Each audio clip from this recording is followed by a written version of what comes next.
Oh man, if you ever wonder how to keep your caster smiling, just have this guy around making some jokes. My goodness, my goodness. Corvick had me in stitches back here. All right, we're back. We're back. I appreciate y'all's patience. We've got another match coming up for you. Our final one of the evening. We're headed to Navigators Cyan for this next matchup. Grays Harbor taking on Western Colorado U. And it should be a good one. Both teams only have one loss to their name. We'll see who can continue to press on forward here. So we take a look at our maps.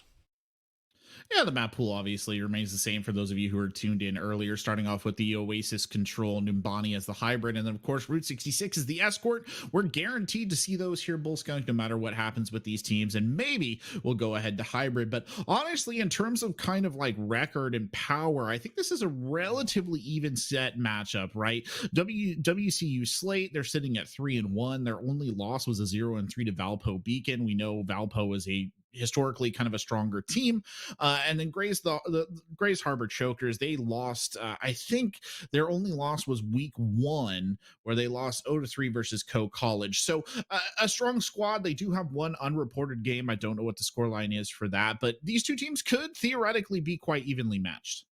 Yeah, and it might just be a bye week. You may know more than I do on that one. But as we take a look at our starting rosters, I like what we're seeing out of Grays Harbor. They've got set roles for everybody. Like, there's not a stark contrast from what we see on the other side, but people that are assigned to their roles, 2 tanks, 2 DPS, 2 support, and can really build that synergy, get used to each other's habits in that way. So I have high expectations here for Grays Harbor. If that synergy can translate in game, they're going to be a force to be reckoned with.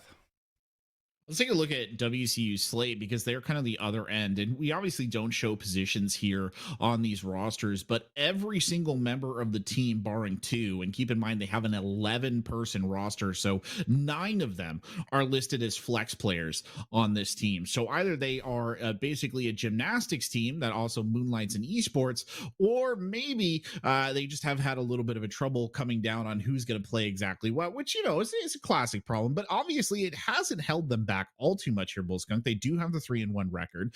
So even if everybody being a flex is maybe slightly problematic in a overall strategic perspective, it appears to be working for Slate. So good for them. Yeah, they're clearly doing something right. 3-1 is nothing to scoff at. 4th place overall, 5th place overall for their opponents tonight in Grays Harbor. So, I mean, this is these 2 teams who are kind of fighting to get their way into that top 3, who want to get out of that middle ground and not just be the gatekeepers, for the lower tier, but prove that they belong in the upper echelon of the Navigators division. That's exactly it. It's a very important matchup for the 2 of them, right? It's a big game. It's coming late in the day as well, right? We know that, especially if you're on the East Coast. Even on the West Coast, though, this is a game that is getting into the later hours. So that's something to take into account here as well, right? Fatigue is a factor, even for college students. I will say college students probably are used to staying up much later than a lot of other people, but it is something that we have to take into account with these super late night games. I mean, you do have to be on to be competitively viable. As we take a look here at the beautiful oasis of Oasis out there in the clean blue waters. If only it was that nice. Honestly, it'd be lovely. But let's see what they got in terms of lineups here. And an interesting showing here on Library. Orblin is showing us a Pharah to start us off. Yeah, not traditionally a popular map for Pharah, just because you've got ceilings to contend with and not a lot of cover. But a good Pharah can work in any situations. I mean, players like Yezin come to mind, who held number 1 through 7 slots in the ladder in EU, pretty much strictly on Pharah and Echo, known for making Pharah work in unusual situations. I mean, point being, you got the chops for it. You can make the Flying Egyptian wreak havoc in any map you choose. Gonna be a little bit hard in this one, though, because they are going into the jaws of 2 hit scans. Now, it's not the greatest map for hit scans either, all things considered in some ways, but an early pick right there on Mr. Mango is a good way to get started. And means Oberlin has controlled this high ground platform that is currently sitting behind them on screen. So they don't have anything to worry about back there. Can just sit there and rain rockets down. And the longer Grays Harbor holds WCU Slate in that position, the more and more value Oberlin is getting on this far, continuing to put pressure down, already 90% towards the barrage, and it's going to be an early first cap for Grays Harbor. Very strong early engagement, and this is honestly just looking like a classic what do we do about Pharah sort of matchup right there. Mr. Mango getting taken down kind of in the mid game here, the mid range as it were, but that's still going to give enough time, I think, for the Chokers to regroup. Orbelin, though, is sitting on the barrage. If they choose to use it, that could be hugely impactful here. The res did just get used, though. That's an important thing to note. That was used in this poke phase, so they won't have it when the actual fight engages.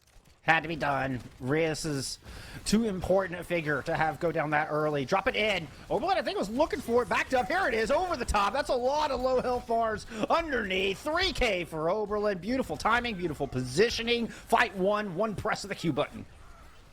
Or key. So we often talk about like ult tracking, right, as a concept, Bullskunk, and I think we just saw a perfect illustration of why that's so important, right? Why that's a difference as you get higher up the levels and tiers of skill in Overwatch. And this is a good example. If you come out of an initial fight, the Pharah is chucking in damage, right? Just chucking it down. Nobody is slowing them down. You have to assume that a barrage is going to be close, if not immediately there. Unfortunately, the Chokers just kind of walked into that. Ooh. Reyes just got rocked out of Earth Shatter. Okay. Took that ult off the board. Hootie Tofu leading the charge, trying to push forward. Tobias on the outside is able to work the flank, though. Picks up not one, but two. Traded out. 4v4 left on this objective. Grays Harbor missing their front line, at least the Reinhardt portion of it. So here comes the Tac Visor and the Gravitic Flux to try to close them out, try to hit Grays Harbor before the reinforcements can show up. The ults are successful. WCU will finally flip this thing over. Yeah, I mean, unfortunately, it comes at 91%, but at least they did flip it. That was actually a really decent amount of individual play there from the Chokers players, specifically Boo, who was doing really good work there on the Soldier 76. In this day and age, right, Soldier 76 is probably not the most effective kind of farmer hunter you could possibly have, but certainly putting in a good performance there. Mr. Mango, though, putting in a good performance as well. That's a huge pick at the start. Exactly what you want if you're Slate. Now, was it Resable? I didn't see exactly where the far went down, but I don't see a res coming through. Crunchy Leaf sticking with the front line at the moment. They're just going to wait this out and get that far back. Yeah, it's a wise decision. I think you can hold on to the res for later points in the fight, but now you're re-engaging. You better hope that that far comes in soon. There's also a Bob to deal with here, and there it goes. Yep, the big Omnic Butler unleashed into the back line, which has split the healers off from the front of the pack. Reyes didn't get the memo, goes down, as does the Reaper, and the rest of Grays Harbor just forced to watch from a distance. Speaking of not getting the memo, though, that was a really unfortunate death on beast mode. Just kind of not heads up play on the support. We saw it briefly flash across our screens, but he essentially rotated into the cubby there on the side of the map, chasing his team right as they were getting pushed back. But he inadvertently put himself in between the enemy team and his team, which resulted in his, very quick and unfortunate demise. The problem for Slate right now is you can't really give up a fight, but your opponents have 3 ults in the tank and you have essentially nothing. How do you survive this oncoming onslaught? Hootie Tofu has to get this flux up, and it needs to be huge. I mean, some early poke damage is a must. Getting there, but Grays Harbor coming in. Reyes looking for somewhere to drop that shatter over the top. Good vantage point from here, and a great place to drop a Deadeye for Tobias. Good move from Spongy Boys. Gonna get up there, DM that defense mage, or excuse me, that Deadeye. Drop the self-destruct and take out Reyes just after the Earth Shatter is dropped. Unfortunately for WCU, they lose a tank as well. And it's coming down to these DPS. Boo has the Tac Visors, able to pick up 2. It might be just enough. WCU Slate hold on for the full-on comeback. It was 91-0 when they got control of the point. They bring it all the way back. I'll be honest, that's a round that only tentatively does WCU Slate deserve to win, in the sense that I think that there was a bit of a miscalculation there by the Chokers. I genuinely think that they thought they were in a much weaker position than they were when they were pushing towards that final fight. They had 3 ults on deck, right? They had the ultimate advantage. They had an advantage in terms of, I think the Mercy was still, or the Diva was still out of mech, right? Which is another huge advantage. You're essentially down a tank in that engagement. And instead of pushing their advantage, they went on kind of a wide sort of loping up to the top high ground, which normally I wouldn't say is a huge problem. It's good to secure high ground. But I think in that situation, Bullskunk, they would have been better served by just getting aggro. Like, get in there, start using your ults immediately. Do not give them the time or opportunity to build up the ults that they had and use them. And unfortunately, that's what happened. But a very early engagement here around the lift. Battle for the high ground as we head to City Center. Looking for a cheeky boot. Crunchy Leaf not quite able to knock Disagree off, but Reyes gets the final blow. And an early death to one of the supports to WCU, who are now sitting on low ground. Finally decide to move up and try to engage. A huge boot kind of forces him into an off position, but it also pushes Mr. Mango right into striking distance of Reyes. Both Reinhardts now off the battlefield as the fight continues down to the low ground, and Grays Harbor grab first control. It's a very tricky engage up here, right, on that high ground area. You don't want to like leave it because you can't just surrender high ground early on to your opponent's hit scan. But at the same point in time, it's not an easy place to take a fight for either team. So that's an unfortunate kill, by the way, there for Disagree to kind of get taken out at this stage. They'll get the Lucio back relatively quickly. But yeah, it's just a difficult fight spot up on the top deck. I appreciate that there was a good effort there to just continue the pressure as Dragons come sailing through, and somehow Beast Mode dies. Oh my lord. Yeah, I was like, well, that's a waste supports. of dragons. Oh wait, you got both supports. Never mind. Apparently Tobias Max saw something in the cards that I was not seeing, because that was ends up being a fight-winning play. Yeah, Tobias is, you know, he's just on a different level, I guess. He's seeing in alternate dimensions or different color spectrums. I don't know what, because there was no justification for that, yet it worked. He's starting to believe. Shatter coming in, gonna find 3. Grab combined with it. The follow-up is clearly there. Everything in the kitchen sink tossed into this one. 3 ults at least. WCU makes swift work of it. Yeah, you saw Spongy Boy taking the kill credit there, but it was a good team effort. I actually think they could have probably held the Coalescence right there from Beast Mode. They didn't need it, but I can't necessarily blame a lot of Moira players for popping it in that circumstance, considering it does regen so quickly. You might as well get the extra damage, extra heals. The truth here, though, is we're looking at another ult disparity, and I know I talk about this a lot, but it's so important. The Chokers have a distinct advantage in this fight. Bubbles are out. Oh! Reyes bites off more than he can chew. Kind of got through the shield, got the bubbles out, and just could not hit the button in time. Could not hit the ultimate in time. Death Blossom in, but there's a lot to protect it. Deadeye ends up picking up a couple, and WCU managed to hang on. All right, well, you've just seen illustrated on your screen, ladies and gentlemen, is a very good kind of difference in terms of ult usage, right? Like, having ults is one thing, and sometimes you can just brute force a team with ults, right? Everybody hits Q, you just overpower them. But a lot of the time, you need to tactically and strategically use them, even if you have an advantage. That's what WCU did. It's not what the Chokers did right there.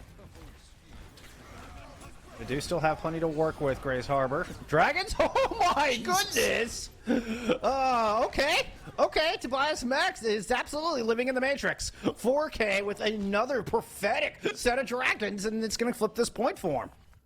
It's just going to feel that way, doesn't it? Like, I can't remember the last time I saw dragons get quite that much value. I mean, unassisted at that. Match. Yeah, no, there was no grab or anything. There's no grab or nothing, no ult. Yeah.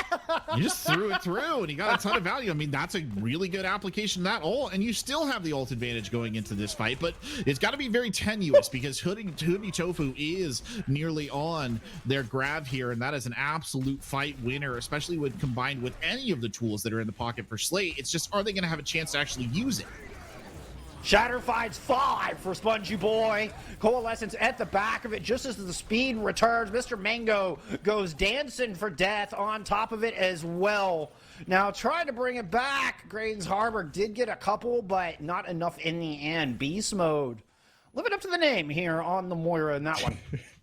DPS Moira. DPS Moira. DPS Moira checking in right there. That was, I don't know if it was intentional, but we kind of saw it at the tail end. Beast Mode got so deep in, right, that they just had to kind of go for it with the damage orb at the tail end. Oh, what a shatter!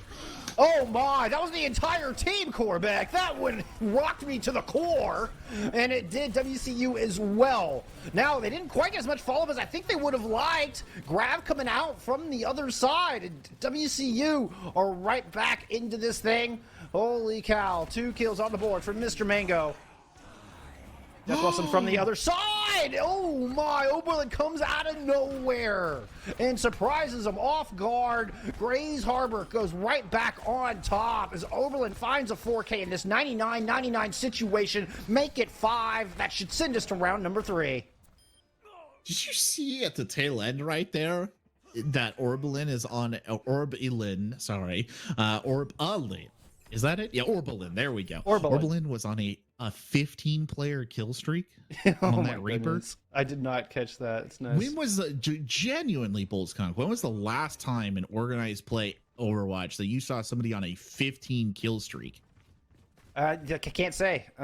Yeah, that's crazy. And I mean, you might not think like that's a big deal when you look at it on face, right? Like it just means that he's surviving, but they're surviving. Like to survive multiple team fights, to still be intact and still be able to drop in and deal damage like that. I mean, it's spectacular. That's a really good DPS player performance coming out of actually both of the DPS for the Chokers, who were instrumental in that. And WCU Slate, they've got to be a little upset. I mean, I feel like they kind of had their comeback snatched away, but just got to head down and move on to the next map here and see what you can do.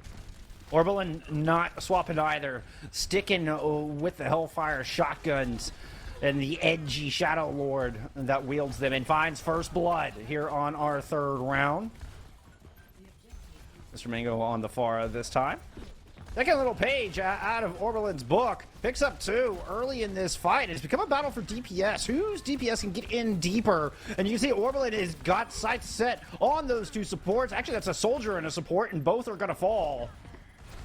Grace Harbor just have a far left to deal with, and they will pick up this cap. It does kind of feel that way, though, doesn't it? It does kind of feel like a DPS fight in a lot of ways. I mean, really we see some tanks fighting it out right now, and but then immediately it falls back into the hands of Orbelin and Tobias. The two of them have been absolutely monumental here, and I mean, we can also say the same for Mr. Mango and Boo. Really, it almost feels like the rest of the players are just kind of the scenery around which they're revolving at the moment. Yep, everybody just creating space for those DPS. Let those DPS do their jobs. It genuinely feels that way sometimes. I mean, I don't know. I mean, obviously, I'm not going to take away from the players. Like, as a support player myself, I know how hard it is to work. But, like, really, the DPS are putting on a star performance here for both of these teams. And both sets of DPS have ults to burn right now. Center Dragon's coming out yet again and picks up kills yet again. Tobias comes through and finds both DPS this time around. Follows up with some Storm Arrows, the same set of Storm Arrows, mind you. Look at Tobias go! Oh my goodness, you're a madman on that Hanzo. One thing I will say for Tobias, and I really appreciate, is that he's not just kind of firing the dragons off and that's it, right? Like, he's actually following up on every dragon that he fires, trying to take advantage of any collateral damage, like non-lethal damage that they do, in the sense that if somebody just gets clipped by it, right, you still suffer enough damage that a good Hanzo player can kind of manifest on the back of that and just bring you down with a single arrow. So credit right there to be following up on that instead of just sort of resting on his laurels. Attack Visor through an Ant Matrix. 2 shields to protect them, and Comms goes down. Nice combo, but the rest of Grace Harbor are able to kite back. Tobias Max lands another set. Death Blossom comes in, and it's Oberlin sneakily taking out the back line, which means there's not going to be a whole lot left for Sunji Boy to stand on. You still got some fights here. Unfortunately, Slate used a lot of ults right there. Tobias is back. Tobias is back on a dragon. You have a bomb. You have a shatter. So you have all the tools you need to easily win this next fight. And you really only have to win one fight if you're on the side of the choker. So this is going to be incredibly difficult for Slate to see how they want to do it. I don't know that pushing into that room together. Yeah, that's exactly what I was going to say. No, that was not the play, y'all. Oh my goodness. They weren't tracking that one very well, and just making their climb that much more steep to try to get back into map 1. Grays Harbor are having none of it, and they will take Oasis. Hats off to Oberlin and Tobias. What an outstanding DPS performance to start off this series.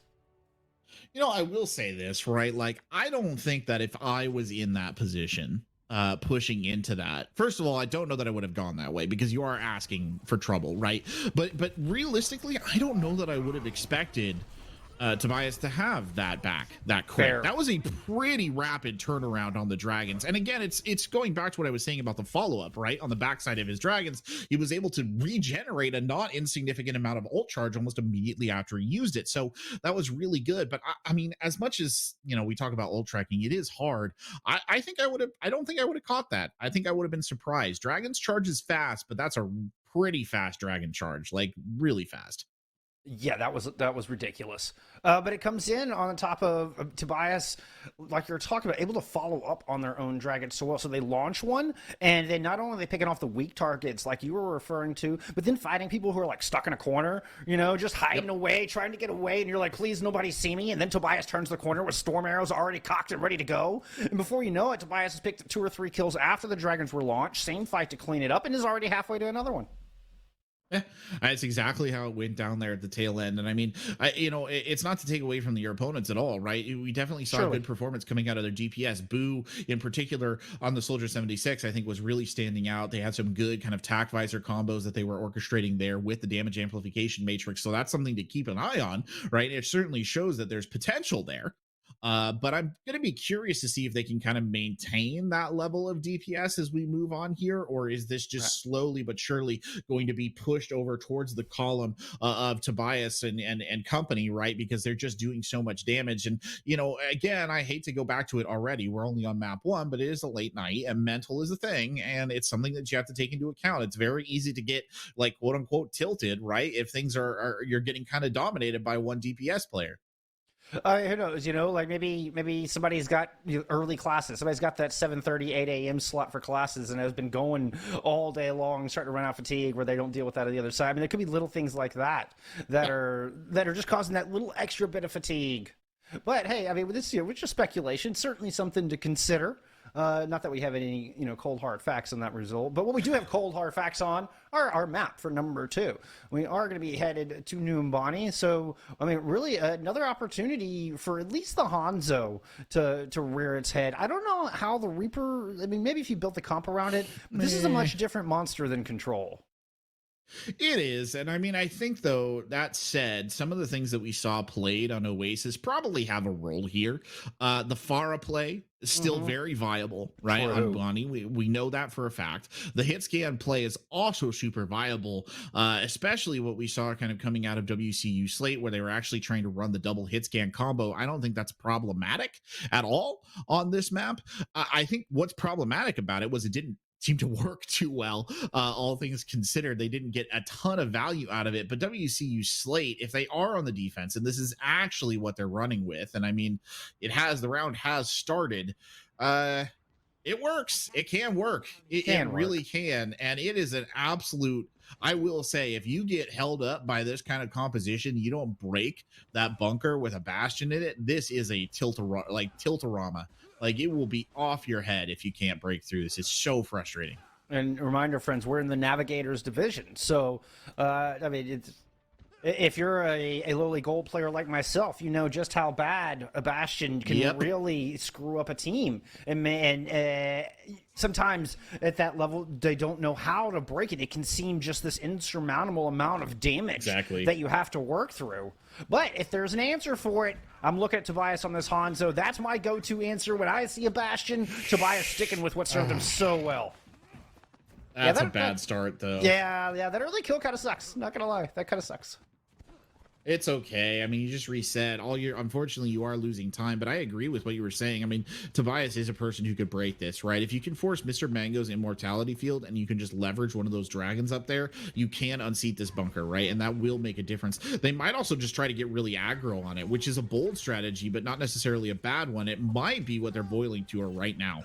That's exactly what they're doing. They're going for the high ground and considering position. I think it's a good play. Rhea should have gone with them, honestly, because look at the success they're having up top.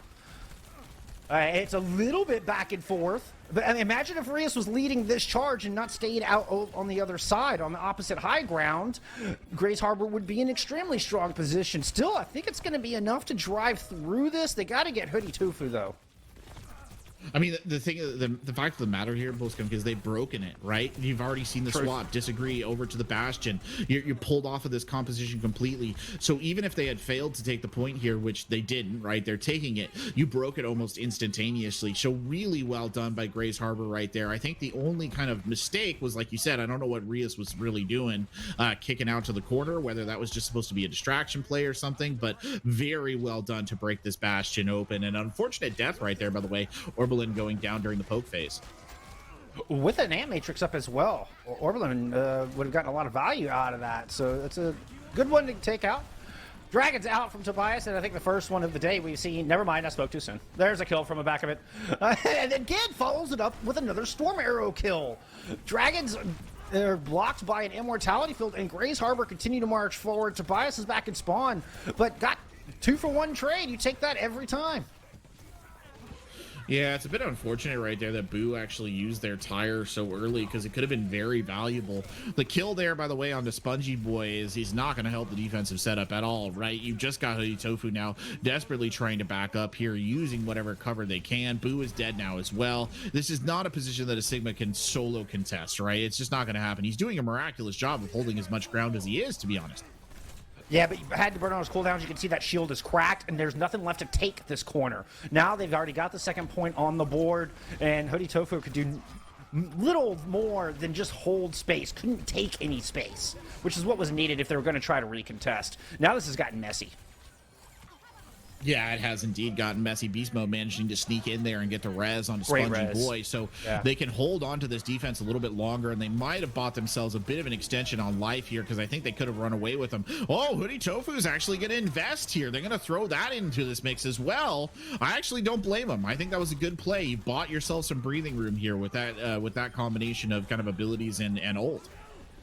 Yeah, it's unfortunate. It's fast. Oh my goodness. Tobias has us on cooldown. Has Dragons on cooldown. It's nutty. But I agree with you. Back to the original point, because if anything, you needed some confidence. You needed a good morale booster of a fight win, and that's exactly what Hoodie Tofu provided. I mean, you're sitting at 4 minutes and 20 seconds in the time bank, 4 minutes 30, right? Like, anything you can do to burn off some time is good. By the way, Orbalin gonna try and go for a sneaky play right here. It could be nasty, but I think that the game is up. We'll see if they can effectively counter it.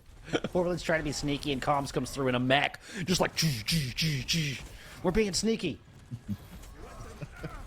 Rios has got Shatter. Mech. Yeah, it's a stealth mech. Not going to want to use the Shatter now. Is why we're making jokes. A couple kills coming through in the poke phase. Disagree doing a lot of work. Orbalin does work all the way around back. I'm not sure you're going to get much out of that. It's either going to get rezzed or the spawn's going to be there. But he died to a trap. You don't see that every day, but it did happen. Boo has a tire here, by the way. Ooh, that is... Oh well, no. I mean, Mr. Mango died. That's pretty bad, actually, all things considered. I was going to say that's wasted, but it's opened the door. Both his supports are down, and so is Boo. Yeah, I was groaning because somehow Mr. Mango went down. I see a bunch of shields, and Mr. Mango's not behind any of them. I thought Boo was the one in trouble. It does end up dying eventually. Tobias with, guess what? Dragons online, ready to go. And if the longer that he waits, the better chances of getting some value here. Tire in the back, going to wait out the sound barrier from Crunchy Leaf. Up into the high ground, not opted for that one, drops down. Okay, you got a Pilot Diva with that. Mr. Mango had already cleaned up. Mr. Mango picking up 2 kills. That's what you want to see from your supports. Okay, well done. Well done. Yeah, it's good to see Mr. Mango taking a couple of picks right there, right? And kind of putting him onto the Baptiste, especially after we saw a sort of not the most spectacular performance right on the DPS role. It looks like it's been a good switch, all things considered. Also, Baptiste still a hit scan, so you're still able to kind of do a little bit of work. Not as much as when he first released, mind you, but still a pretty good amount of work.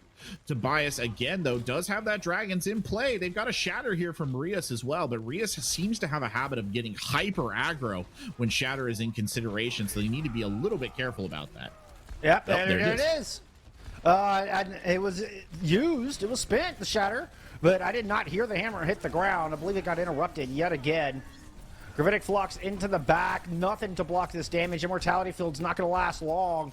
Tobias is desperately trying to hold on here, but there's a barrage from up on high. Tobias is able to pick it off, but not before losing Savast, and the bulk of the healing is gone. Yeah, they should be able to reestablish here. Even Tobias, well, he'll manage to pick up a kill. He gets 2! No way. No way, Tobias. You can't possibly do it to him. Mr. Mango's going to end Tobias's reign of terror, but half the team falls to his bow and arrow. And now Grays Harbor are coming storming back onto this objective and continuing to muscle this cart forward. I'm amazed that they're actually even able to do this. Hoodie Tofu now engaging on the front line, doing another good stall act there on the Sigma. And that's a lot of bodies to get back into this, but the amplification matrix coming out on the other side. Yeah, and there's about to be a sound barrier to couple with it. Grace Harbor has all the tools they need. Rias gets too aggressive. Rias, you needed to stay alive. The Bob is there to fill the gap on the back of the cart. Should be enough to guide this home. Doesn't even need the sound barrier. Crunchy Leaf able to keep that in their pocket for an emergency situation. Take that check mark with you. Gold star. Good round. Well, especially if you're a Grace Harbor fan. There's a good bob there at the tail end by Orbelin, honestly, to just kind of get it in that position where it was covering the point and really just applying pressure. I think that's kind of one of the reasons we didn't see a push forward there by Mr. Mango to try and contest, was because it just would have been meaningless. He just would have gotten shot to pieces by the bob. So well done on that respect. Minute and 10 seconds left on the time bank is very acceptable for Numbani. They should be very pleased with that. All things considered. I mean, it was an interesting push. Honestly, I think if Grace Harbor has a weak spot, it is the way that Rias plays when they have Shatter online. And whatever it is, I don't know what triggers, it's super aggro. And it feels like 3 or 4 times during those pushes, we saw Rias overextend and die, which made fights that should have been easier a lot harder. That said, WCU Slate, I mean, they gambled a little bit on the first point, Bullskunk. I think that bit them a little bit as well. It doesn't look like they're gambling here necessarily on their attack. They are running a Pharah. Well, now that I say that, they don't have a support for the Pharah, so it's going to be maybe a little bit difficult. A lot of pressure on Mr. Mango to keep that Pharah of Disagree effectively healed here. It's a tough ask for any Ana player. I don't care what level you're at. Pharahs can be really tough to hit. WCU looks like they're going to go up to the high ground. Maybe give Disagree some room to work. Try to close this gap. They've got to get Boo close to this fight. Yeah, you're right. They do 100% have to get Boo close. He has to close. Disagree here. Gonna try for something, but this is a dangerous position to be in if you're a Pharah. Point illustrated right there. Orbelin just turns around and absolutely smokes the pack of Disagree. Boo trying to push up now and make some effort, but Boo is down. That's both of your DPS out, and all you managed to do was get rid of the mech. That is not a trade I would necessarily take. Yeah, we're gonna call it Orbelin the Marlboro Man is just out here smoking them. Oh, no. Sorry, I know. I'm sorry. It's all right. It's all right. Are kids even gonna get that? No, probably not. It's fine. I didn't do it for the kids. I did that one for me, Cormac. That one was for me. Fair. You can hold on to that. It's a good reference. It's an old reference, but it checks out. It's an oldie but a goodie. Yeah. Gravitic Flux in this tiny room, dude. This is gonna be nasty. Oh, dragons as well. All right, nice bio nade, but I mean, look at Tobias lighting up the feed. Everybody gets out, but Tobias is still doing work. I did not see Tobias go down. Nope, still up there doing work. Mr. Mango is gonna fall, and Tobias picks up yet another. I don't know how many kills they had in that one. That was interesting. I genuinely thought you were right that we were going to see the Gravitic come a little bit earlier than that from Rias, right? That he was going to use it while they were kind of moving up. And instead, it was Hoodie Tofu who got it off early, but unfortunately, it just doesn't manifest. And this is something that we talked about last time we saw Numbani played earlier tonight. Oh my! Well, that's just unfortunate. It looked good. The bio nade from Mr. Mango, Hoodie Tofu had a good flux. In any other scenario, that would have worked. But Tobias is such an X factor. It's ridiculous. Yep. Yeah, it really is. And I mean, look at the ult differential now for the Jokers. They don't even have to, they just have to use these strategically, and they'll be able to hold this for at least a minute, right? Easily hold this for a minute with the ults that they have online right now, if they apply them correctly. The only weak point I do think is Orbelin, but as long as Slate takes these very face first aggressive attacks, Orbelin, this is good fight. Like, this is what they want. Oh, long distance sleep forces up under mentality field early. Flux gets 3. That was disgusting. I'll say what you want about Rias there getting overconfident on the Reinhardt. Does great work on the Sigma right there. I haven't seen a Gravitic Flux get quite that many kills in a good long while.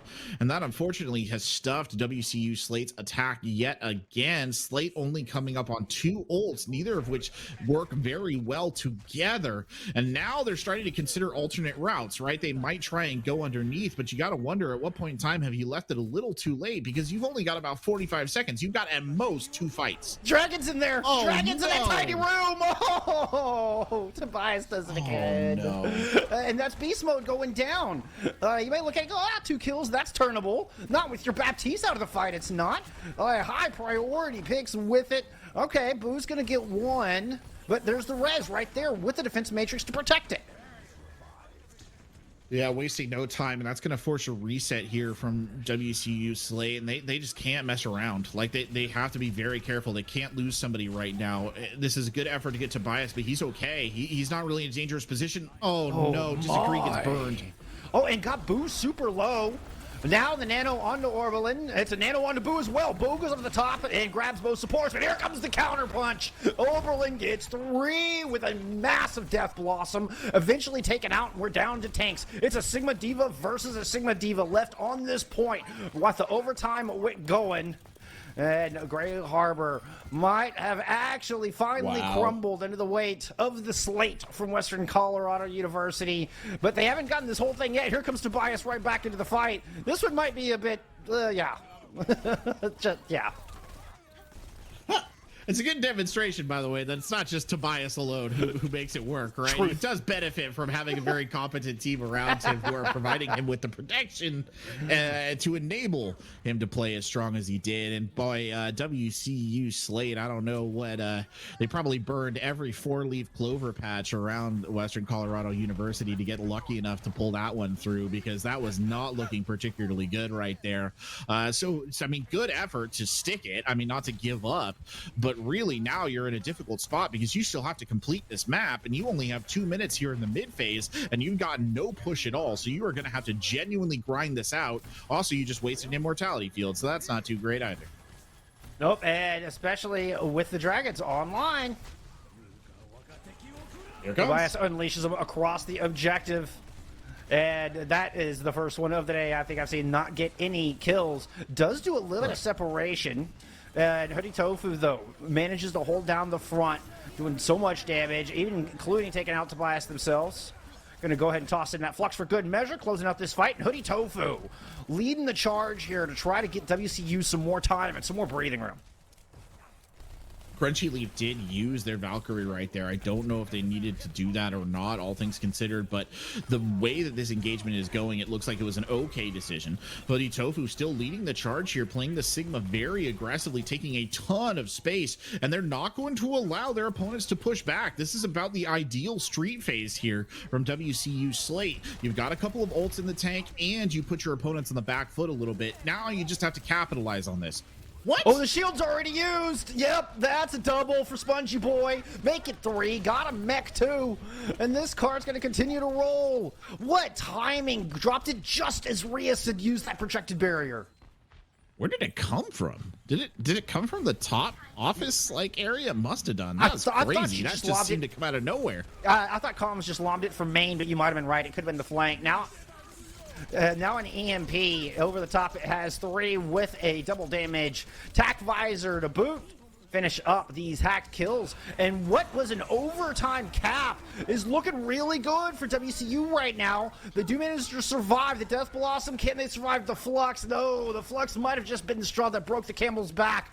WCU was so close, but Gray's Harbor are now in a position to hang on. Dragons are going to get unleashed as Hoodie Tofu finds another pair. Hoodie Tofu keeping WCU Slate in this fight for the meantime, as it has gotten downright messy. It has. That bomb coming in at the tail end will take Disagree down, but WCU Slate does have the bodies here to win this out. It's just the support players now coming in. The res is allowed to go through, so they will get Diva back up, but will they get the mech in? The Reinhardt comes charging on now in the form of Rias. Is that enough for them to hold on, though? That's the real question right here as Boo begins to put fire down range. Boo pushing forward, just trying to find some sort of opening is Hoodie Tofu. Again with the hyper aggro play, and again it pays off. Bull Skunk, they might actually be able to pull this off. Oh, nice rock. No res that time as Crunchy Leaf will get stunned out of it. Now hacked up. And it was some good kills. When things got sloppy, things got really messy. WCU hunted down the supports just before Rias was able to show back up on that point. And that was fight winning. That was map winning right there, potentially. Where once the supports were gone, they were able, seriously close. And that's like that key move in the thick of it, where they found both Vast and Crunchy Leaf. WCU Slate gave themselves just that little bit of an edge they needed. In credit where credit is due here too, Bullskunka, Hoodie Tofu has been really important to how that slate push, went, right? It's just really aggressive, always on the front line, maximizing the use of the abilities too to maintain sustain in that. Really impressive stuff. I mean, as much as we've seen, Tobias Max, Orbelin really stand out on the side of Grey Harbor's chokers, I think on this map in particular, it's been Hoodie Tofu's tank play that has really set the pace. I mean, Boo and Beast Mode, they executed a relatively good combo there, right? With the amplification matrix, we saw it at the tail end, but it was really the staying power of the Sigma that helped carry them through right there. So that's something to, I think, take note of. Interesting, by the way, that they've decided to go with Disagree on the Sombra for a minute attack. That's I consider that a relatively bold strategy, right? Because the main value of the Sombra really is building up the EMP. And if you take her in a situation like this, you really are putting pressure on the Sombra player. They have to get an EMP in less than a minute. Like, they just absolutely have to. And it can't be done. I don't think it's the easiest thing in the world. And if there was a Wrecking Ball or a Tracer or something on the other side, I could see getting more value in the neutral. But, I mean, this is up close and personal brawl comp. I mean, it's all going to be about that EMP. So, watch Disagree. Let's see if that ult charge builds as fast as it needs to. Nope. That's an emphatic answer to that question right there. Both DPS off the table, 30 seconds remaining. That is a no, yeah, and immediately Orbelin just going in for the kill here, 20 seconds on the board. What can he really do? The Reaper's just tearing through. There's a Reinhardt. He's swinging his hammer. He's angry. Yeah. You're in a locked room. That's just terror. Terror in Nubami.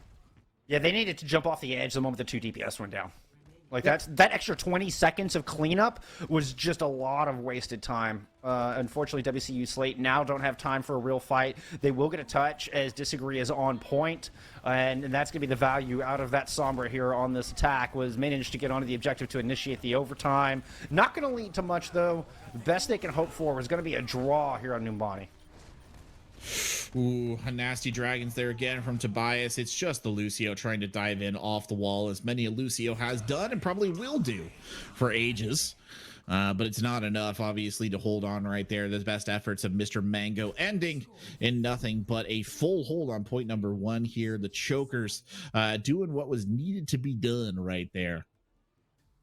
It's a tale as old as time, Corbeck. Tale as old as time. Back in my day, Lucios couldn't go around corners. What? That was added in a patch. Yeah. Original what? Lucio couldn't go around a corner. Like, couldn't wall ride around a corner. Yeah. I didn't know that. I didn't buy Overwatch for like a year after release, to be fair. So I probably missed that dark and terrible time where Lucio couldn't go around a corner. You had to whatever. You had to like jump. Like, you had to learn how to kind of like jump to get around the corner. He wouldn't like magnetically hug a corner around a wall. Yeah. What's the point of having magnetic wall riding roller skates if they can't go around a wall? Exactly. It was a good change. It was absolutely a great change. I'm glad. What is also a good change is Disagree going over to a Symmetra. I'm glad we're not seeing any of the Sombra coming out on the defense. Yeah, so the bold move, unfortunately, did not pay off. And they needed good hold here, or WCU Slater staring down the barrel of match point. So the only problem with this setup is I think it presupposes that their opponents are going to run right up the gut. Like, you're just assuming that the chokers are going to run through the choke point here, right? Look at all the turrets. You got the Junkrat. That whole composition is built for that. If they just choose to go around it, which is what they're doing, I feel like they've invested a pretty significant amount of resources here, and instead they've gotten a little bamboozled by what's just happened. Ooh. Still good kill. Yeah, mine gets calmed. They actually catch Grace Harbor in rotation. So at least they recognize the coast pathing, and they pounce on him before Grace Harbor can get into that back room and where they could have found safety. I think they were genuinely just trying to set up Tobias in a position where he had high ground control so he could fire across. They just didn't move fast enough, / there was too much damage. What is that from Crunchy Leaf at the tail end? Huge play to take Hoodie Tofu out, but can you regroup fast enough to rescue your team member who's behind enemy lines right now and capitalize on what you've just done? Oh, see, if I was Oberlin, I would have waited, but never mind. Oberlin knows exactly what they're doing. They're going to go in and pick up 3, possibly 4. There's the 4th with a little help from your archer friend. And that is Numbani in the books. Wow. Huge individual plays to kind of put Arbor back on the map right there, because after that initial push, I really thought we were going to have to see a bit of a pacing slowdown. They were going to have to regroup. They were going to have to reconsider their attack route. But a heads up play from Leaf right there to just come back on it, knock the Sigma off of the edge, and then the individual play from Orbelin right on that Reaper was the huge difference maker right there. Like, absolutely massively impactful to turn that around. It's not often that I feel like you see individual performance have that much of an impact on the way that a match goes, honestly. If I'm Crunchy Leaf, I'm thinking like the traditional Overwatch mind of, okay, I need to go back and taxi my team up and get speed so we can get everybody. No. Crunchy Leaf, she just gets aggressive. She's like, wait a minute, Hoodie Tofu's been carrying this team and he's standing on a ledge. Like, boop, done. And then Orbelin has all the room to work and pick up a 3K on point. Wow. Nice finish, great recognition. It's atypical, and I love it. I love things that break my expectations. Unfortunately, what will not break your expectations is us going to a break. It is now a time for our halftime intermission, or whatever you call this thing between map 2 and map 3. When we come back, we're going to head to Route 66. Grays Harbor trying to close it out in a 3-0 sweep. We'll see you in a moment.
Well, that's two maps in the books, both going in favor of Grays Harbor.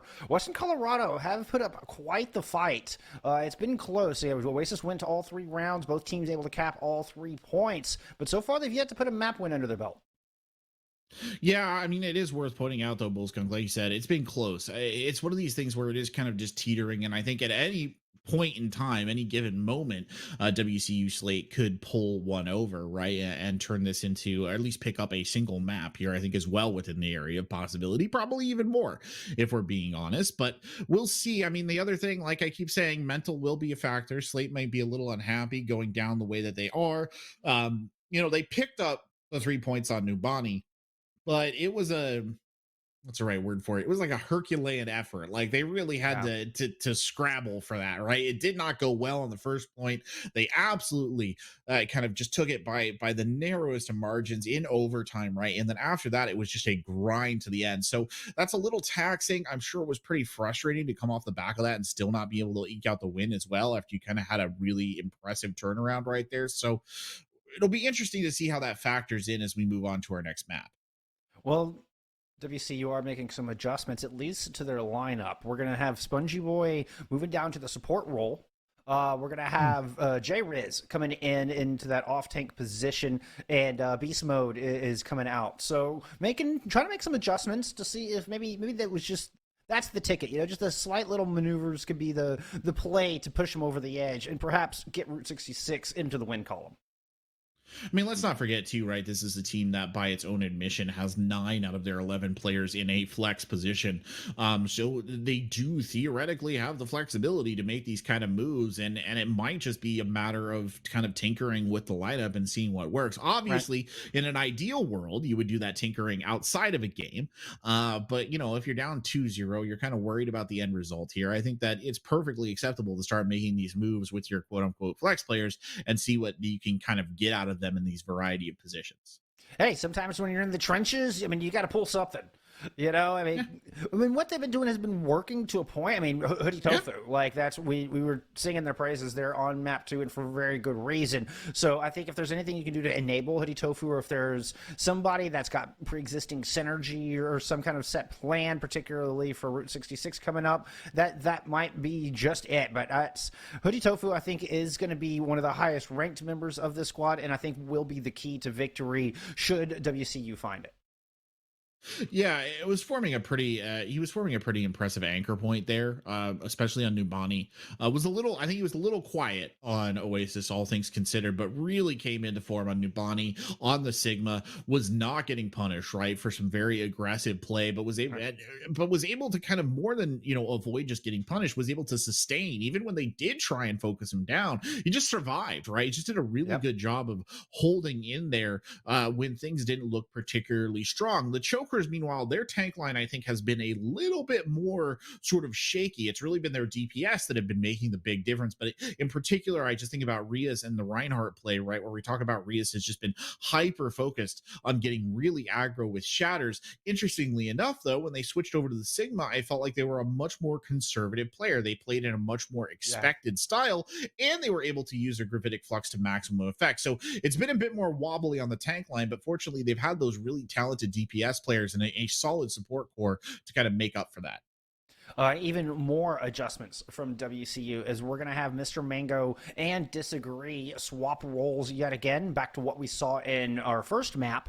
So Mr. Mango heading back to the DPS line, and Disagree heading back to supports. So that's 4 players. Really 5 moved around for WCU, with one new player coming in off the bench and one coming out of the game.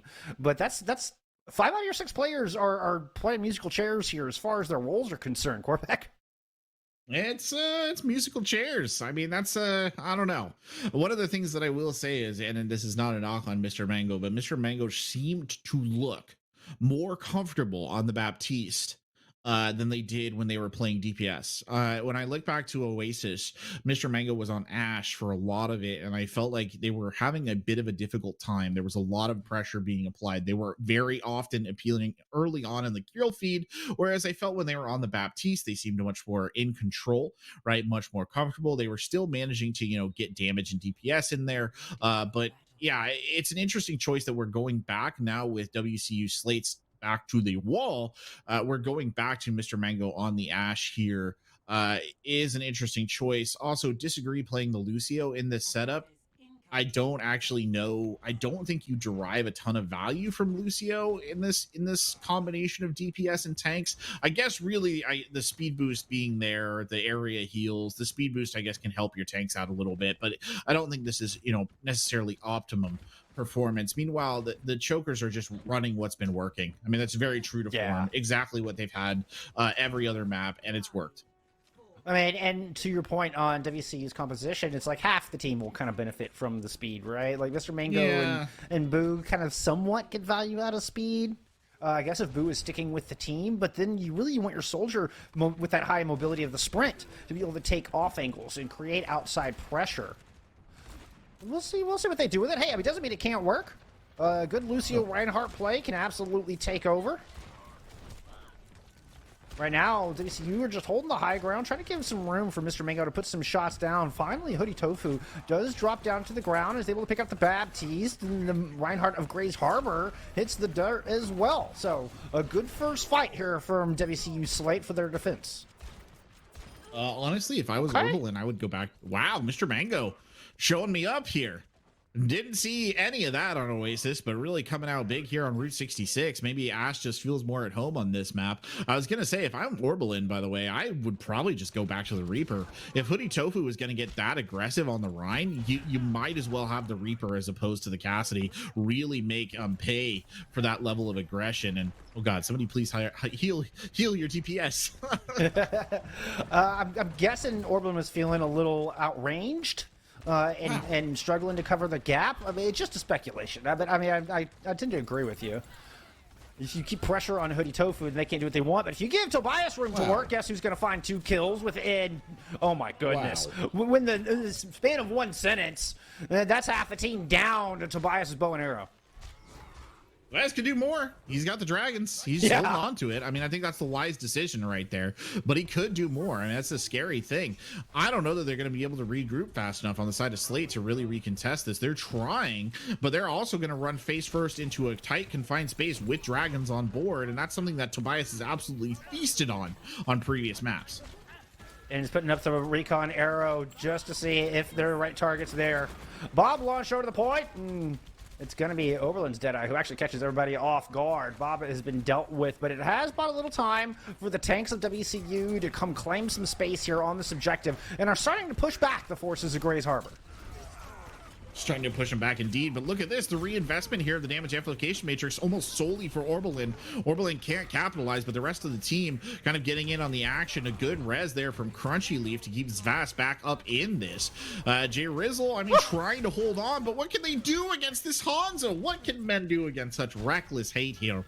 As Tobias just takes arrow after arrow straight into the faces of these Slate members. Look at how much space they've been forced to give up. You can't. Yeah, what do? You cannot stop Tobias. That is the lesson I have been taught here, and unfortunately, that Gray's Harbor is teaching WCU in the most painful way possible. Now we'll probably use dragons just to devalue this amplification matrix. There's a grab out, so he's actually going to hold on to it. One of the times we've seen Tobias not get aggressive with it, and I think it might get punished. As WCU are starting to press forward, but they've been off more than they can shoot. They walked right into Gray's Harbor's welcoming arms. Gray's Harbor is building up a not insignificant ult bank here as well. I mean, Crunchy Leaf has had to use the Valkyrie, so that is one off the board. But they really need to see some value on the side of WC Slate, in particular Boo, who just died. I was going to say the Tac Visor was going to be absolutely critical. Don't jump out of the immortality field. You're still lucky to be alive. Oh no! Spongy Boy there in a dangerous position as well. Somehow makes it out alive of that. So that was a little bit spicy right there, Bullskunk, but they seem to have stabilized a bit. And then Immortality Field kept Mr. Mango standing, which they need right now. They need that high ground pressure. They need that extra damage coming out. They need Mr. Mango to get this Bob online, because this fight is about to get fierce. You've got both tank ults online, coming up for both squads, but Gray's Harbor will have them first. Ant Matrix invested from them as well, but Rias gets aggressive. Again, the pattern of Rias kind of overextending Eyes bigger than their mouth here once they have the Earth Shatter. Now the Shatter comes out from the other side. Rias is rezzed up and is looking around going, team, let's go. Team? Team? What happened to you, team? Yeah, what a way to return, huh? Like, what a thing to come back to. All things considered, though, I mean, it was a good follow-up there from WCU Slate. Good read by Hoodie Tofu, by the way, to see that opportunity and take it when they had it. You know, as the Reinhardt is mid-res, nobody is going to be able to block your Shatter with the shield. So a good read. And now they establish some very effective high ground positions. And with Mr. Mango seemingly coming online here on the Ash on this map, this is going to be a really difficult point to take. Like, this is going to be genuinely hard. That's Bionade, everything into grab. Bob, some dynamite just for good measure. Huge grab from J-Riz. Look at it, just gonna go burn down Genji. Yeah, they're just not letting up. I like it. Well done, honestly. Yeah, no, I like it too. It's kind of what you need to do, right? If you have your opponent in a position where you've sort of discombobulated them, you just got to follow up. And again, Mr. Mango, like I said, this is a complete reversal of what we saw in Oasis. I don't know what it is for Mr. Mango here. That brief stint on support has just completely reinvigorated their hitscan play because they are putting on one heck of a show here on Route 66. I mean, look at that. The tail end damage on this fast will get the kill. That's huge. With less than a minute left. You're taking the on off. Oh yeah, on to the highest priority pick you could get. Now, I mean, you're going to get res, but you've also forced them to use that. Yes, that very valuable and long cooldown. Graviton Surge out from comms. Didn't even see where that one went, but there are going to be some dragons on the back of it. It's going tit for tat as Ultra unleashed in all directions, but that's a +2 to Grays Harbor on this point once the dust has settled. Now they are moving down into the streets to clean up whatever remains of WCU Slate. Well, it was bound to happen eventually. That's pretty funny. Just watching. Oh, that's unfortunate. Poor Crunchy Leaf. But it was bound to happen eventually that the Grays Harbor DPS would come online, right? It was just a matter of time before we saw them make a play. The problem is they had to invest both of their DPS ults there. That leaves Hoodie Tofu with a Shatter, and it could be huge. Pulsecon. Trying to force out Bubble right now from the Zarya or take the kill, whichever comes first. Now in a face-to-face with the opposing Reinhardt. But Vast has this nano. It goes out, but the Shatter lands. Rias takes a ton of damage from the Shatter itself, even more from the pin. Somehow still standing thanks to the awesome healing coming out of Savast, who manages to get the kill onto Hoodie Tofu as well. Phenomena on a play from Grays Harbor. It might all go to waste if they can't close this out. Bob is gone. Okay, it's not looking as dire for him as I thought it was initially. There are still 3 players from the defense here trying to close this thing out in overtime and stop this cap. Grays Harbor needs to get these kills as quickly as humanly possible. Spongy Bob is the next on the chopping block, and the Death Blossom will take him down nicely. Now, the tanks have returned, but I'm not sure there's enough DPS to do the work, even with the Graviton Surge out. With that said, J-Riz and Hoodie, they've managed to get 3. This is going down to the wire here, Korbeck. The wire indeed. Rias there throwing that fire strike at the tail end is able to push them through at the very last second one more time. Grays Harbor just kind of pushing it through. Dangerous position though for them to be in. 1 minute and 20 seconds on the clock, and you have a long third point you're going to need to fight through here. You do, however, have one of your game-changing ults, something that has been hugely impactful on every single map, which is Tobias with Dragons. Has been such a big value ult. The problem is going to be you have to keep Rias alive. You cannot lose your Reinhardt early on in this fight, or you're pushing yourself into one fight territory in a really bad way. Oh no, and they can't. They fail to keep Rias alive. Rias just overextending ever so little. Fortunately, Crunchy comes through with a bold res, and there's those dragons. 2 kills. Light up yet again. Tobias with another, and once again comes through doing his best Thanos impression, snaps his fingers, and there goes half the opposition. Every Dragons, except for I think 1, has claimed kills. They've been hugely impactful. Like literally 1. And he's got a kill on the tail end of it. Yeah, and the Tac Visor gets nothing. Hoodie Tofu, demanding respect, slams down the hammer on the very back of point C. And there's 4 kills on it with only 13 seconds remaining. It's Hoodie Tofu once again keeping WCU's hopes and dreams alive. The pride of Gunnison, Colorado right now. Hoodie Tofu might have just bought enough time as reinforcements are starting to show up, and they've got ults to work with, but Disagree goes down before they can get their sound barrier online. Overland going into the back, but has way way too much to contend with. They're going to get burned down. Crunchy Leaf just stalling for time. And I think the defense from WCU might do it. Oh, but Riz with the nano boost slams it in. Now going for J Riz is going to muscle J Riz off the point. Riz finds 3, but nobody's on the cart. Thought he might be able to do it. So I close. Genuinely thought So that close. might be able to turn that around. But honestly, Hoodie Tofu, again, the savior, right? Just when everything looked like it was going against them, just like when it looked like they had reached their breaking point, Hoodie Tofu hit a massive shatter right there. That enabled Mr. Mango to just go to town. And it's worth pointing out that entire fight, Mr. Mango was unchecked, roaming kind of just that area right behind the point, just putting in damage. And I mean, the way that they've been playing the Ashe on this map has just really kind of reframed my perspective on them as a player. They're doing so well. They are a genuinely serious threat. You can't leave them unmarked. You genuinely can't. You need to be shutting them down. They're going to switch over now to a Genji. I have no idea what to expect out of this sort of dive composition. I will say, on paper, a Lucio Zenyatta heal setup is not ideal. Even if you are going to be going fast and you are going to be diving, that is not ideal. You are also going to be diving into Grey Harbor's chokers, who, let's be honest, have been pretty good at shooting things, right? So putting Boo out there on the flyer, I don't know. Zenyatta's a big hitbox as well. I think that Grey's Harbor could very easily survive that damage spike that I've been thinking about and very easily turn this around. Pretty little painting that they made up there. I like the teamwork.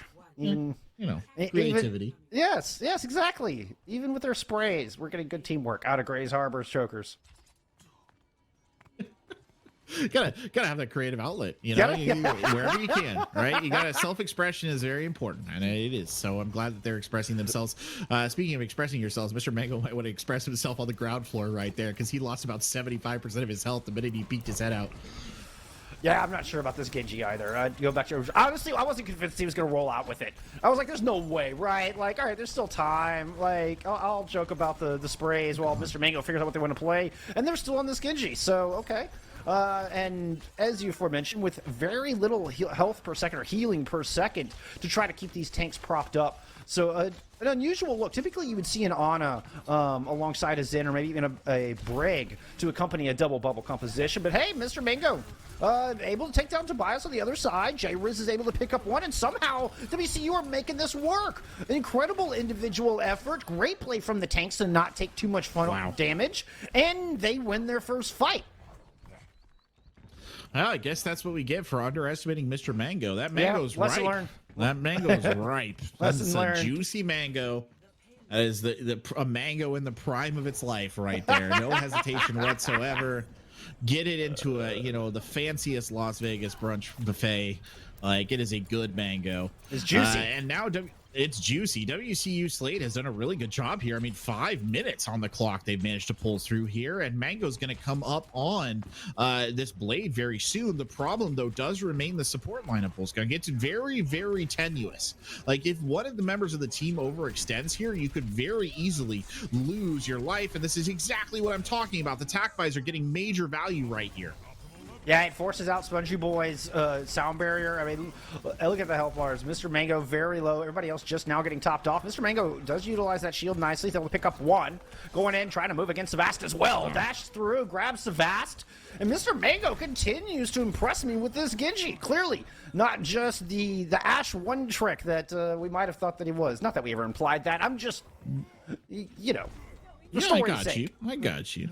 For story's really sake. Good turnaround, though, by the way, right there with the chokers. Looked like they had a big advantage. I mean, I said the TAC visor was getting value, and it definitely was, but just a good series of plays to kind of turn that value around and kind of prevent them from getting too much off of it. And one of the things that I think is clicking with this support lineup is, honestly, they're just playing it super aggressive. Like, they're just right up in the face. They're trying to deal damage with both of these off supports to complement the damage that their DPS is already doing.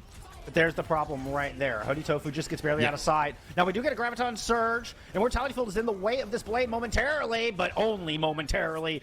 And Mr. Mango putting those excellent technical skills to good use. Able to pick up one. Now looking for Tobias. Takes Tobias down yet again. That's twice in a row. Mr. Mango has won this duel against who has been the most high-impact player in the lobby. Yeah, Mr. Mango really, like I said, it's just been super impressive. I mean, I know we've been saying the name a lot, but it's justifiably so. Yeah. If they'd been playing like this in the last two maps, I think we'd be on match point for WCU Slate right here. But Orbalin, trying to turn the tide in their own right, does manage to pull out the far ult here. So we'll see if they can get good value out of it. That was a Mercy damage boosted rocket through an amplification matrix. Now the barrage is over the top. That's going to pick up too, as does Tobias's Deadeye. And that's it. The DPS stepping up for Grays Harbor right when they need them most. That's been kind of the theme for a lot of the Grays Harbor plays, though, hasn't it? The DPS stepping up. I actually think that Tobias might have been able to hold on to that Deadeye right there. Could have gotten more value out of it later on. I mean, if you look at the ults that are coming in, that's a huge pick, though. Spongy Boy is down, and Spongy Boy is the heavy lift healer of this WCU slate composition. You can tell because he's generating those sound barriers so quickly. You're only going to do that when you're a Lucio who has to primarily focus on healing. So they're just going to have to reset and get him back before they can make this play with Boo. But it gets back quick, and Boo's going to go ahead and duplicate the Reinhardt. Nope. Triple tanks on the battlefield right now. Shatter onto Rias. Forces out the immortality field. It's still looking for it. Shatter goes down again. That's two for Boo. Calms falls. Rias eventually crumbles under this weight. And WCU Slate are marching forward. Now, Mr. Mango did get taken out earlier in the fight. They're not quite at full strength, and Boo's now down as well. So there's no more DPS left standing on the battlefield here for WCU.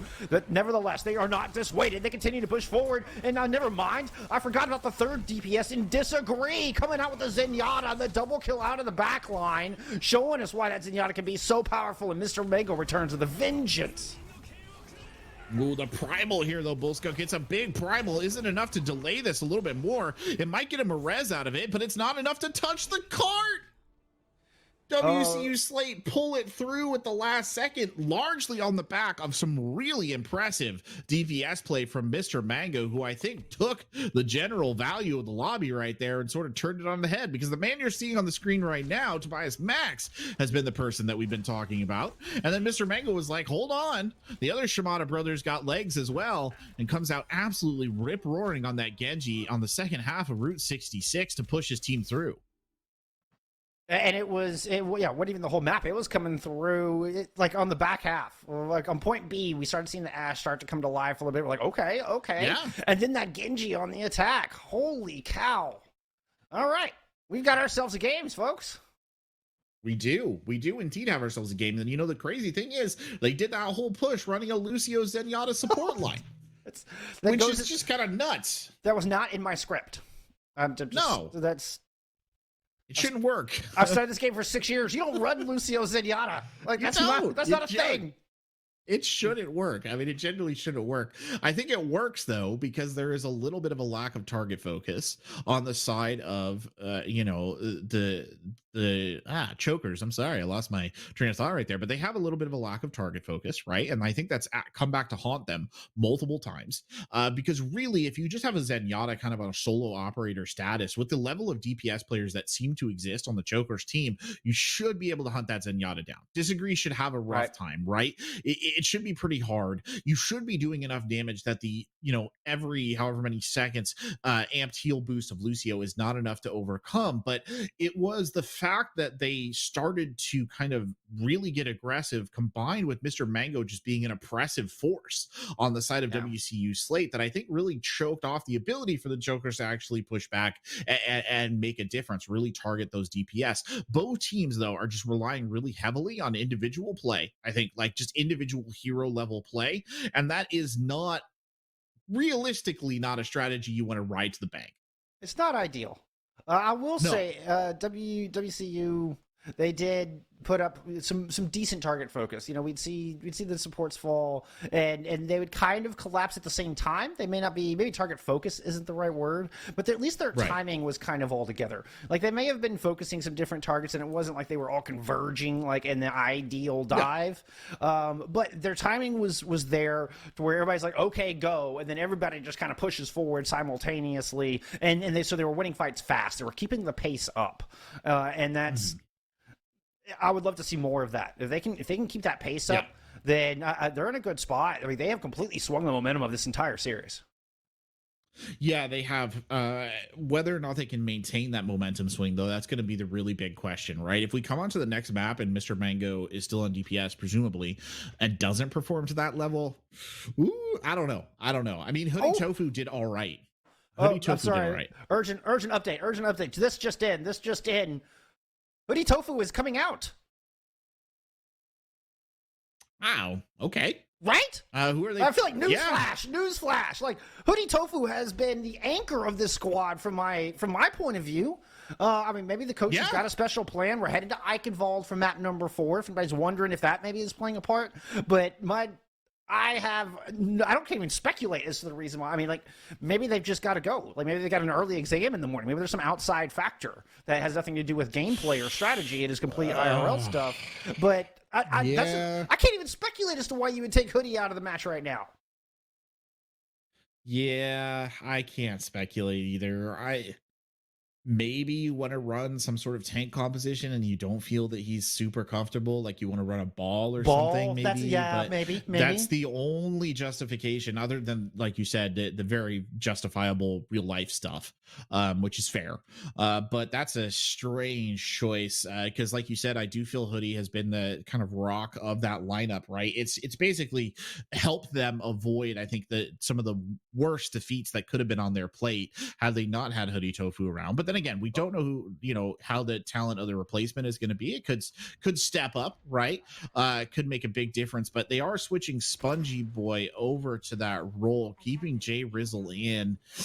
I mean, again, not going to be super negative. I agree. I don't necessarily know why you would make that decision, but we'll see. Maybe they know something we don't. Sure. And so that means Spongy Boy had moved over from support, for those keeping track at home, beast mode, back in off the bench, to take up the role of what is currently the Baptiste, the flex support in general. Looking at this defense, it's kind of the tried and true, at least in the DPS line, but everything else around that has shifted quite a bit, most notably Rias on the Wrecking Ball now. Most notably, yeah. We'll see if Rias is able to make something work with this Wrecking Ball. I mean, the kind of ball Sigma combo is a combo we do see, but again, it's Tobias in point position here on this Hanzo, who gets a big early pick right there, and that's just burning time. That's all that is. Mr. Mango trying to duel, but look at the kind of lopsided asymmetrical nature of that duel, right? That's not a duel you want to take. Now they're through the gate, but the rest of the team is lagging. They got to be very careful. All right, Mr. Mango starting to show up in the feed, and Mr. Mango has a shield and bubbles to work with, where Tobias has none, and nevertheless, Tobias going toe-to-toe. Orbelin getting in the mix as well. And the defense, so far, in a fairly good spot, but slowly being whittled down by Mr. Mango with this Viper and the rest of WCU slate. They may not take it all in one swift move here, but they've certainly put a big dent into the defenses of Grays Harbor, especially with that pickup on comms. Oh yeah, it's a good start. I mean, to be honest, Orbelin trying to fight this one out and maybe can delay the inevitable just a little bit. And surely has bought enough time for some of the team members to get back in here. Crunchy Leaf will go down very quickly, but we would expect Rias to be able to hold on for just a little bit longer in classic ball stall pattern. Will go down eventually. I don't think Tobias jumps in on this. I think they back up here and wait. Yeah, that's exactly what I would do. Get comms in to position, but you're not going to be able to force your way through that hallway. Comms down is going to die. Yeah, and it means comms is going to spawn all the way back in the castle. Yep, that's exactly what it means, Bullskunk. That is an unfortunate loss of comms right there. Now you just, if you're the chokers, you just got to slow the pace of play down. That's a really good kill to do that, right? You put down Mr. Mango, the high-flying DPS player at the moment, and you just take a breath, you get your pieces back in order, and you prepare for a second-point defense, right? Just minimize the bleeding at this point in time. And who better to do it than Tobias, sitting on the high ground with the Hanzo? If anybody is going to slow down this play, maybe it's a Death Blossom coming in from behind. That's going to find both of your supports. The DPS line of Grays Harbor stepping up once again when they're fighting from a deficit. I don't know if I necessarily call it slowing down, but it worked. It worked. So, I mean, you're slowing it down. worked. All right. In my mind, you're slowing down the offense from moving forward. I think You I are slowing down the offense from moving forward. I could have was thinking articulated more that better. That's on me. No, That's- you're right. A slower tempo of play, but unfortunately, the heat's being applied in the direct opposite direction. Because WCU Slate is storming forward, and don't look now, but they have 6 ults banked, and they're going to probably use a lot of them in the very near future. Yeah, it didn't take long. After Grays Harbor got a couple of kills, they tried to jump down and get greedy with it. WCU Slate were having none of it. And a Graviton Surge, honestly, I'm surprised they're not pushing up. Graviton Surge into one of these chokes, it's an instant team wipe. I mean, assuming you have the follow-up. There is a Transcendence on the other side, but they're going to use that early. Okay, you still end up getting value out of it. Orbelin's able to get one with the boop, finds another one onto Mr. Mango as well. That's a 2K for Orbelin here in this fight. Tobias picks up a pair, make it 3. I guess it's still 2. Okay, there's the third. If you include the Big Omnic Butler, which, hey, Big Omnic Butlers matter. All right, let's not count the Bob out. That's a 4K for Tobias. It's the DPS duo again and again. Tobias and Orbelin bailing their team out of very bad positions. That was a very bad position. And currently, they're still bailing him out. I mean, look at this. Tobias with a clean kill onto Mr. Mango. Tobias again. Tobias has come online on this map. So in answer to what Mr. Mango was doing over there on Route 66 on Eichenwald, it's been all Tobias all the time. A little bit of victory clawed back by Boo as they're going to try and basically short route this and try and get this car moving. And they won't be denied because Tobias again is there to get the kill. Spongy Boy just has to spin around in all circles to try to address all the threats, and eventually they compress onto him and falls, just like crushing an empty paper cup in your hand. Spongy Boy is crumpled on the ground. I mean, it's crazy. What does Tobias not do? Even saved Crunchy Leaf right there, got in position so they can fly out. He's a team player. Gets the kills, helps the supports. Just all over the place. Mr. Mango now desperately going back over to the Genji just to try and make something happen, but he feels a little lopsided when he's up there by himself. The amazing Tobias Maximus. As I said that, he's going to die. Yeah, I'm sorry. I cursed you, buddy. That's my fault. That's my fault. Ult online, Boo, going to initiate that attack. Visor is going to pick up the Mercy out of the sky, try to interrupt the Gravitic Flux, and succeeds in doing so. Might get the far. There he is. Nice Helix Rockets. All right. Boo! Showing up here, getting himself a nice 3K. Yeah, this is good. Dragons coming through again. It splits it. It's not enough for them to really reclaim it. Tobias tried to follow it up here, jumps in and starts picking up kills, but it's too late. The point is already capped. Tobias can't really get out of here, so he will have to die. Orbelin going to invest the fire barrage here as well, which probably makes sense. I assume that a swap is maybe in the cards, but again, what they have managed to do here, Bullskunk, is they managed to slow the pace again, right? Just when WCU Slate was getting in on a kind of push forward, now they're slowed down and they're forced to reconsider. That was a headshot from all the way across. That was inside the castle to the right-hand side of your screen currently. That was a nasty shot. And there's another one. Oh, my goodness. Tobias, you got more? Come on, I know you got some more. You've already found 2. 74% towards another dragon. It just used one, feels like 30 seconds ago. I shouldn't be surprised at this point. Savast is getting into the mix, but there's no answer to this DPS right now. The Grays Harbor have really built up a firm wall here at the start of Point C. Oh, beautiful kill from Orbelin. By the way, this could very well be where WCU attack dies, because it's a long way across that bridge. If they can just kind of maintain their positioning here and keep pumping out this range damage, I think they could very easily hold them back. Oh, Blade coming out though. Yeah, in combo with a great shatter from Spongy Boy as well. So just exactly what WCU Slate needed. They're able to finally close the distance, and it took a couple of tries, and it took about a minute. But once they got close, they made good use of it and executed beautifully. Oh, again, though, Orbelin dancing out around the outside edge, trying to put a couple of rockets in. Orbelin, though, feeling like they're the only defender right now, because they kind of are. Boo here helping to cancel it out. Orbelin broke from their mercy there, needs to be very careful as the grab comes in. Jay Rizzle trying to capitalize, but they're not quite finding it. The amplification matrix coming down as well as Orbelin slowly drifting into position. Has the barrage, couldn't use it at any time. Holds onto it. Remarkable discipline. Yeah, I was thinking the exact same thing. I was like, oh, okay, you're looking for it. I know you're looking for it, Orbelin. You can see him kind of hovering directly above, use the conch blast to close the distance. Hey, but now you've got that one for this next defense. Yeah, you do have it in the tank, and it could be very effective. There's also a shatter here as well from Rias, so if you can capitalize on both of them at the same time, there's a combo there. Rias has not had great luck with the shatters. Now is the time. This would be ideal, but it's discorded. Lays it down. Okay, gets 3 with it. Tac visor done. Goes bowling. Rias with a little ride bowling. Finds 2 pins and shoves them into the deep wells of Eichenwald. And it is enough to halt this push. Rias, who we've criticized a little bit today, comes up with a big play here at the end of the defense of Eichenwald. Well, it was worth the jump off the edge there. Oh, yeah. Big play from Rias. Rias has had, like we said, kind of had an up and down spell here on that Reinhardt, but honestly, that was an up. That was really well done. It was actually, whether it was intended or not, it was exactly what they needed, just removing major players from the board there. You have the respawn advantage pretty much in that situation. You can come back into the fight, so really well done.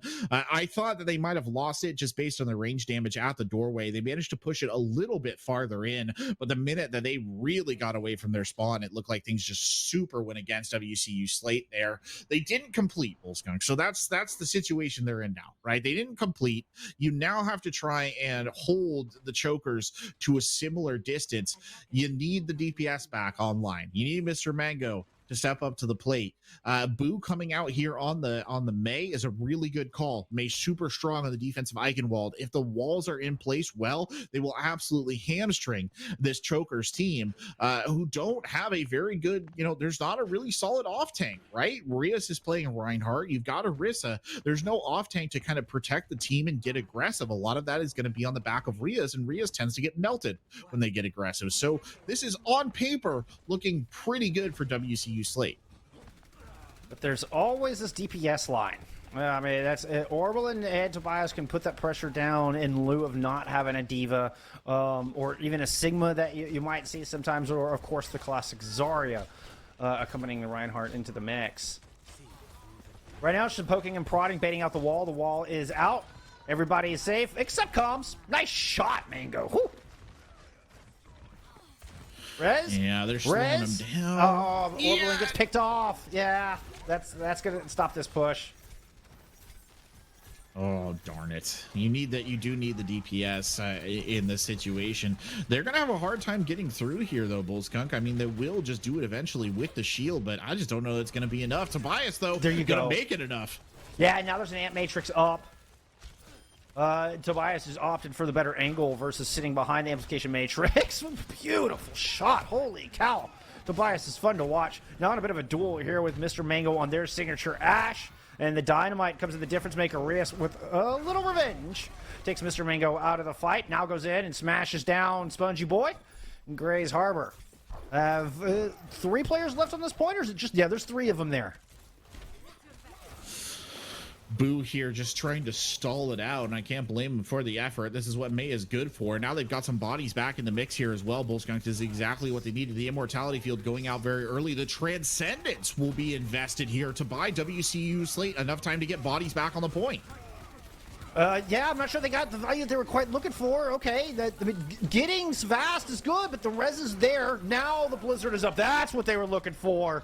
Able to get multiple with the Blizzard. I'm not even sure even Tobias is going to bring this one back. No, Tobias needs to just die, just reset. Yep. You got close, you didn't quite get it. You got a bite of the apple. Got to take 2 more bites. And you've got not a lot to work with. You've got the shatter. You've got to beat down bongos, right? The damage amplification there. Meanwhile, on the other side, WCU Slate sitting on 3 ults, 2 of which are incredibly solid. One of which is, actually quite solid as well. The amplification matrix is going to be really good if they can combine it with a grav. Or just throw a fire strike through it. I mean, with the grab, hell. Spudgy Boy getting that wind scar through. And Grays Harbor aren't going anywhere. Minute 30 on the clock now. That's your mark. Build your ult bank here, Bullskunk. Just build it up until you have the distinct advantage. You're nearly there. Get Oberlin online, and you will be there. And then just finish this. You can finish this. A single shatter from Rias can finish this. Honestly, if they can just get a good one in. A single Death Blossom can finish this. No, that's not how you want to start. That's absolutely disastrous, losing both your tanks right here. Now you're getting into 2-fight territory. Yeah, if that. I mean, possibly 1.5, like one decent one and one desperate one. Tobias did make the swap over to the Pharah. As you can see, Mr. Mango had it right there in their sights. You can see Tobias falling out of the sky. Courtesy of Mr. Mango. Now they're building up. Again, this is what I was saying. Just build up, push in, use your ults, right? You just have to get in there and really make them stick. Shatter coming out. Ooh, there it is! There it is! The Death Blossom combo with Rias' Shatter. They finally unlocked it. Rias with a huge block onto Spongy Boy's Shatter. Beautiful read from the Reinhardt, getting in that mental game and comboing perfectly with Orbelin's Death Blossom. Hot dog. I told you, Bullskunk. I told you it was going to happen. That's all it would take. Just gotta have faith. Right? And just gotta have faith. Just gotta build up those ults. Oh. Just gotta build up those ults. Thought he was gonna get one there as well. Yeah. Tobias now on Pharah, by the way, which is a interesting choice. I know he switched over to it a bit ago, but we haven't really got too many shots of him actually playing it. And look at how aggressive Grey Harbor's getting. Spongy Boy is just gonna kill onto Rias and somehow still alive despite the onslaught. The maelstrom of missiles coming in from above.